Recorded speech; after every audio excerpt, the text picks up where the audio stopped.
What's up, guys? Today we're going to be taking a look at the Galaxy S21.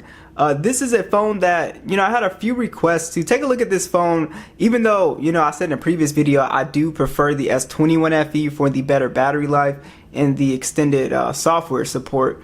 But this is a very solid phone. There are some, things about it that, you might like it over the S21 FE, and I'll do that comparison probably tomorrow. But yeah, so I picked this one up, and this one was like really beat up. I got it for like $100. As you can see, it's kind of scraped up at the top here. But yeah, it was really cheap. Now you can get these in really good condition on Amazon, eBay for around $200. I've seen them as cheap as $150 as well on eBay. But yeah, I think this is more geared towards somebody who you probably want something a little bit smaller, and like I said, these are really cheap these days. But it is definitely smaller than the Galaxy S21 FE for sure. So it's definitely easy to one hand. So if you're somebody who wants something a little bit more compact for significantly cheaper, then yeah, this would be a pretty decent option here. It's IP68 dust and water resistant. It also is a glass and metal phone. It's also has the matte finish on the back, the classic Samsung camera cutout that we really love. And yeah, it's a really solid built phone, very comfortable to hold in the hand. The screen on the S21 is still really good. You can see it's got very slim bezels on here as well too. Still looks great in 2024 here. It's a 6.2 inch dynamic AMOLED display. It's HDR10 plus 1300 nits peak brightness, and it is a 1080p display at 421 for the PPI and a completely flat panel here. So yeah, so the display on here is absolutely great. It's very, like I said, it's easy to hold because it's a little bit smaller. I think the S21 FE might be like 6.4 inches, I think.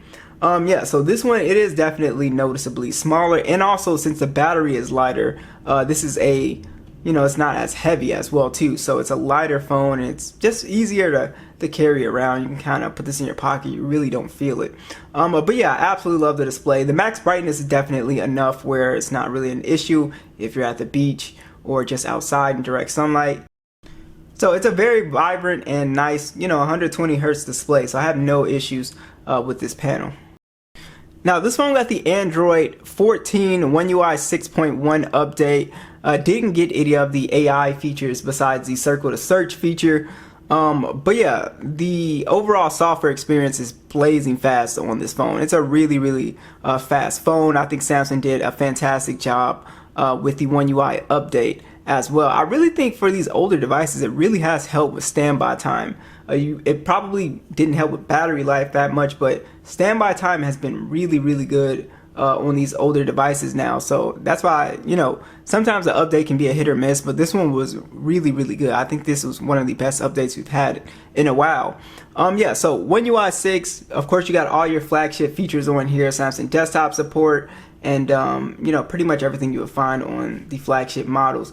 So yeah, so overall, I really like the software experience on here. It's very fast, especially for this price point. You're getting that flagship, experience on here.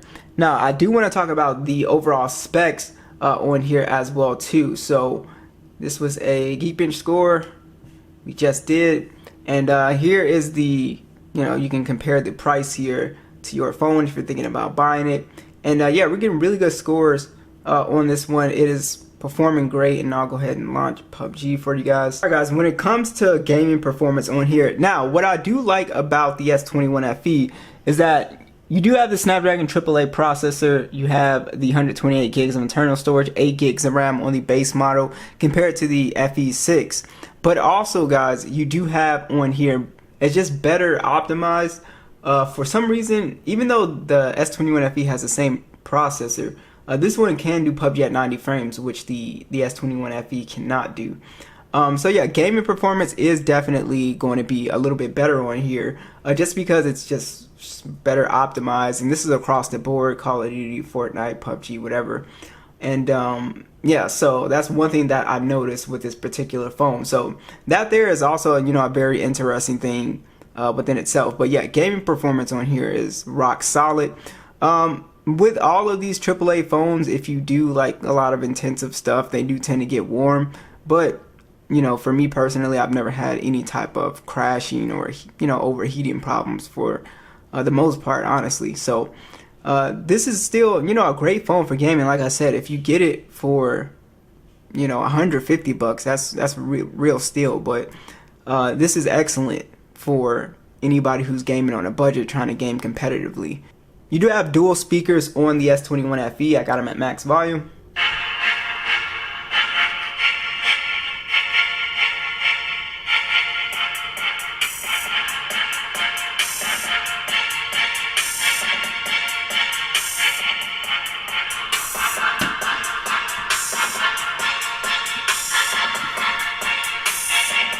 The speakers are pretty decent. They're pretty crisp and clear.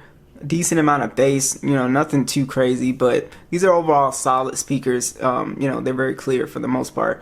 The biometrics on here are excellent as well too. They have the ultrasonic fingerprint sensor, so it's really fast. Alright, so let's talk about the overall camera experience.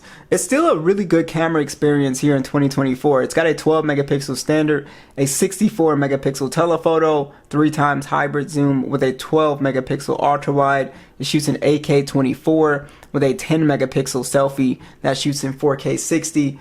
This will give you some very, very good shots, guys. I was still, pretty impressed with the overall image quality, as always with these older Samsung phones. Everything was pretty crisp and clear. Colors were great, vibrant. Dynamic range is great. The telephoto lens is solid on here. Video is also really good as well on here for this, older device. So overall, I think the camera experience is pretty good. It does pretty decent in low light. It's nothing, too crazy, but I really like the camera experience on here. I thought it was, really good, especially for this price point. It will beat, most budget phones easily. Alright, lastly, let's talk about the battery life on this phone. Now, the battery life is just pretty average on this phone. I would say 5 hours of screen on time. Like I said, the One UI 6.1 update really helped this phone with not screen on time, but with the standby time. So this phone doesn't drain as fast as it used to when it first came out. But you can expect, roughly 5 hours and 30 minutes of screen on time. And if you're a gamer, you can kind of cut that down to like 4 hours of screen on time if you play a lot of games and stuff like that. So the battery life is it's decent on here. The battery size is really not that big. It's a 4,000 milliamp hour battery, 25 watt charging, and then it has wireless, and it also has reverse wireless charging as well too. So it's a pretty solid phone here in 2024. Let me know what you guys think, and I'll catch you guys in the next one.